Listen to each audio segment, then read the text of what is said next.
ಅದು ತಾಯಿ ಮಗ ಇಬ್ಬರೇ ಇದ್ದ ಕುಟುಂಬ ಮನೆ ಕಟ್ಟಿಸೋದಕ್ಕೆ ಅಂತ ಇವತ್ತು ಅಡಿಪಾಯ ತೆಗಿತಾ ಇದ್ರು. ಈ ವೇಳೆ ಮಡಿಕೆಯೊಂದು ಪತ್ತೆಯಾಗಿದೆ. ಇದರಲ್ಲಿ ಏನಿದೆ ಅಂತ ತೆಗೆದು ನೋಡ್ತಾ ಇದ್ದಂತೆ ಬಂಗಾರದ ರಾಶಿಯೇ ಪತ್ತೆಯಾಗಿದೆ. ಲಕ್ಕುಂಡಿ ಗ್ರಾಮದ ಕಸ್ತೂರಬಾ ಬಸವರಾಜ್ ರಿತ್ತಿ ಅಂತಕ್ಕಂಥ ಏನು ಅವರು ಮನೆಯ ಪಾಯವನ್ನು ತೆಗಿತಾ ಇದ್ರು. ಆ ಸಂದರ್ಭದಲ್ಲಿ ಕೂಡ ಏನು ನಿಧಿ ಕೂಡ ಪತ್ತೆಯಾಗಿತ್ತು.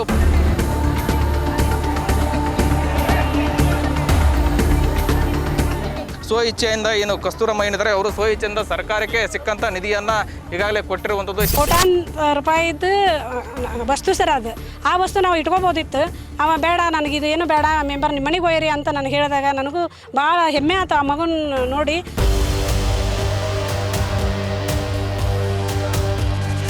ಇವನೇ ಹುಡುಕಿ ಅದನ್ನು ಮೆಂಬರಿಗೆ ಕೊಟ್ಟಿದ್ದಾನೆ. ಇವನಿಗೆ ಸೂಕ್ತ ಎಲ್ಲ ಸೌಲಭ್ಯಗಳು ಹಾಗೂ ಏನಾದರೂ ಬಹುಮಾನ ಕೊಳ್ಳಿ ಅಂತೇಳಿ ನಾನು ಲಕ್ಕುಂಡಿ ಗ್ರಾಮಸ್ಥನಾಗಿ ಸರ್ಕಾರಕ್ಕೆ ಕೇಳ್ಕೊತೀನಿ. ನಿಧಿ ಅಂದ್ರೆ ಭೂಮಿಯೊಳಗೆ ಅಡಗಿರೋ ಬಂಗಾರದ ಖಜಾನೆ. ಎಲ್ಲಿದೆ ಅಂತ ಗೊತ್ತಿರಲ್ಲ, ಯಾರಿಟ್ಟಿದ್ದು ಅನ್ನೋ ಸಣ್ಣ ಸುಳಿವಿರಲ್ಲ. ಆದರೆ ಭೂಗರ್ಭದ ಒಳಗೆ ಬೆಚ್ಚಗೆ ಅಡಗಿ ಕೂತಿರುತ್ತೆ. ಈ ನಿಧಿಯ ಖಜಾನೆಗೆ ಇವತ್ತಿಗೂ ಹುಡುಕಾಟಗಳು ನಡೀತಿವೆ. ನಿಧಿಗಾಗಿ ದೇವಸ್ಥಾನಗಳನ್ನೇ ಅಗೆದವರಿದ್ದಾರೆ, ನಿಧಿಗಾಗಿ ನರಬಲಿ ಕೊಟ್ಟವರು ಇದ್ದಾರೆ. ಆದರೆ ನಿಧಿ ಅನ್ನೋದು ಗಗನ ಕುಸುಮವಾಗಿದ್ದೇ ಜಾಸ್ತಿ. ಆದರೆ ಗದಗದಲ್ಲಿ ಎಲ್ಲರನ್ನ ನಿಬ್ಬೆರೆಗಾಗಿಸುವಂತಹ ಬಂಗಾರದ ಖಜಾನೆಯೊಂದು ಪತ್ತೆಯಾಗಿದೆ. ಹೊಸ ಮನೆಗೆ ಅಡಿಪಾಯ ತೆಗೆಯೋ ಹೊತ್ತಲ್ಲಿ ಬಂಗಾರ ತುಂಬಿದ ಮಡಿಕೆಯೇ ಸಿಕ್ಕಿದೆ.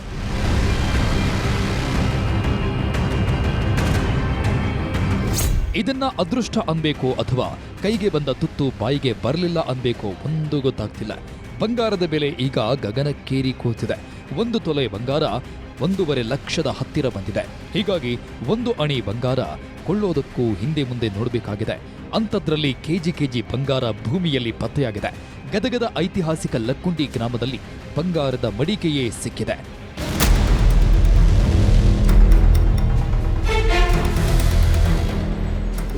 ಇದು ಗದಗ ತಾಲೂಕಿನ ಲಕ್ಕುಂಡಿ ಗ್ರಾಮ. ಗಂಗವ್ವ ರಿತ್ತಿ ಅನ್ನೋರ ಕುಟುಂಬ ಹೊಸ ಮನೆ ಕಟ್ಟಿಸೋದಕ್ಕೆ ಪ್ಲಾನ್ ಮಾಡಿದ್ರು. ಹೀಗಾಗಿ ತಮ್ಮ ಜಾಗದಲ್ಲೇ ಮನೆಗೆ ಅಡಿಪಾಯ ತೋಡ್ತಾ ಇದ್ರು. ಇವತ್ತು ಫೌಂಡೇಶನ್ ತೆಗೆಯೋ ಹೊತ್ತಲ್ಲಿ ಮಡಿಕೆಯೊಂದು ಪತ್ತೆಯಾಗಿದೆ. ಏನಿರ್ಬೋದು ಅಂತ ಕುತೂಹಲದಿಂದ ನೋಡ್ತಾ ಇದ್ದಂತೆ ಬಂಗಾರದ ಖಜಾನೆಯೇ ತೆರೆದುಕೊಂಡಿದೆ. ಕಣ್ಕುಕ್ಕುವಂತ ಬಂಗಾರದ ಸರ, ಕಿವಿಯೋಲೆ ಸೇರಿದಂತೆ ನಾನಾ ಬಂಗಾರದ ಆಭರಣಗಳು ಪತ್ತೆಯಾಗಿದೆ. 100 ಗ್ರಾಂ 200 ಗ್ರಾಂ ಬಂಗಾರ ನೋಡೋದೇ ಕಷ್ಟ.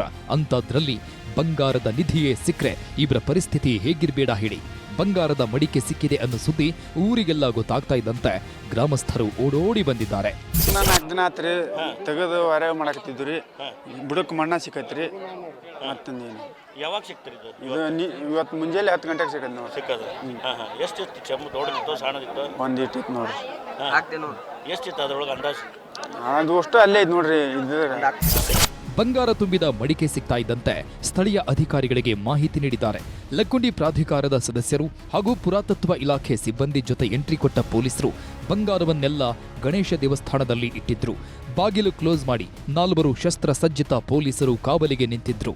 ಬಂಗಾರವೇನೋ ಸಿಕ್ಕಿದೆ, ಆದರೆ ಇದು ಸರ್ಕಾರಕ್ಕೆ ಸೇರುತ್ತಾ? ಬಂಗಾರ ಸಿಕ್ಕ ಜಾಗದವರಿಗೆ ಏನಾದ್ರೂ ಕೊಡ್ತಾರಾ ಅಂತ ನೋಡೋದಾದ್ರೆ, ಎಲ್ಲೇ ಆದ್ರೂ ಸರಿ, ಯಾವ ಊರಲ್ಲಾದ್ರೂ ಸರಿ, ಭೂಮಿಯೊಳಗೆ ನಿಧಿ ಸಿಕ್ಕರೆ ಅದು ಸರ್ಕಾರದ ಸ್ವತ್ತು. 10 ರೂಪಾಯಿ ಬೆಲೆಯ ಮೇಲ್ಪಟ್ಟ ನಿಧಿ ಸಿಕ್ಕರೂ ಕೂಡ ಡಿಸಿಗೆ ಮಾಹಿತಿ ನೀಡಬೇಕು. ಒಂದು ವೇಳೆ ಸಿಕ್ಕ ಬಂಗಾರ ಏನಾದರೂ 100 ವರ್ಷ ಮೇಲ್ಪಟ್ಟಿದ್ದು ಆಗಿದ್ರೆ ಅದು ಸರ್ಕಾರದ ಸ್ವತ್ತಾಗುತ್ತೆ. ಹೀಗಾಗಿ ಇದರಲ್ಲಿ 5ನೇ 1 ಭಾಗವನ್ನ ಜಾಗದ ಓನರ್ಗೆ ನೀಡುವ ನಿರ್ಧಾರವನ್ನ ಡಿಸಿಗೆ ನೀಡಲಾಗುತ್ತೆ. ಒಂದು ವೇಳೆ ನಿಧಿ ಸಿಕ್ಕ ಮಾಹಿತಿಯನ್ನೇನಾದರೂ ಮುಚ್ಚಿಟ್ರೆ 1 ವರ್ಷದವರೆಗೆ ಜೈಲು ಶಿಕ್ಷೆಯಾಗಲಿದೆ. ಸಿಕ್ಕ ನಿಧಿ 100 ವರ್ಷದ ಒಳಗಿನ ಸ್ವತ್ತು ಆಗಿದ್ರೆ ಕರ್ನಾಟಕ ನಿಧಿ ಕಾಯ್ದೆ 1962ರ ಪ್ರಕಾರ ಜಿಲ್ಲಾಧಿಕಾರಿಗೆ ವಿಚಾರಣೆ ನಡೆಸಿ ಮುಂದಿನ ನಿರ್ಧಾರ ಮಾಡಬೇಕು. ಈಗ ಲಕ್ಕುಂಡಿಯಲ್ಲಿ ಸಿಕ್ಕಿರೋ ನಿಧಿಯಲ್ಲೂ ಜಾಗದ ಮಾಲೀಕರಿಗೆ ಒಂದು ಪಾಲು ಸಿಗೋ ಸಾಧ್ಯತೆ ಇದೆ. ಇದನ್ನ ಜಿಲ್ಲಾಧಿಕಾರಿ ನಿರ್ಧಾರ ಮಾಡಲಿದ್ದಾರೆ. ಈಗಾಗಲೇ ಗಂಗವ್ವ ಕುಟುಂಬಸ್ಥರು ಸ್ವ ಇಚ್ಛೆಯಿಂದಲೇ ಸರ್ಕಾರಕ್ಕೆ ನಿಧಿಯನ್ನ ಹಸ್ತಾಂತರ ಮಾಡಿದ್ದಾರೆ.